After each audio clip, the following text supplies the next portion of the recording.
હું મનોજ પંડ્યા, અમદાવાદ મણિનગરનો રહેવાસી છું.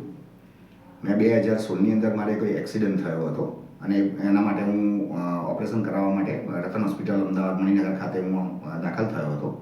મારે ફૂલ મેડિક્લેમ નેશનલ ઇન્સ્યોરન્સ કંપનીનો હતો, પણ ઇન્સ્યોરન્સ કંપનીએ મને મારું બિલ જે હતું એમાં મને 50,000 રૂપિયા મારા કાપી અને મને પેમેન્ટ કરેલ હતું.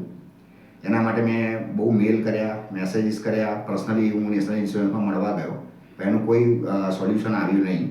એટલે મેં અમદાવાદ CERCમાં આ બાબતની કમ્પ્લેન કરી લીગલ ડિપાર્ટમેન્ટમાં, અને લીગલ ડિપાર્ટમેન્ટ નેશનલ ઇન્સ્યોરન્સ સામે લડ્યું અને જોઈતા પુરાવા અને ડોક્યુમેન્ટ્સ મેં એમને પ્રોવાઈડ કર્યા.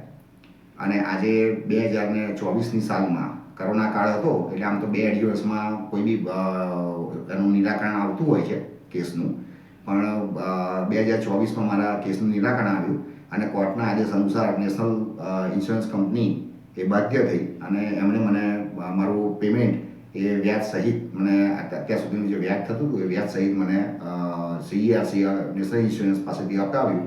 હું એ બદલ CERCનો આભાર માનું છું.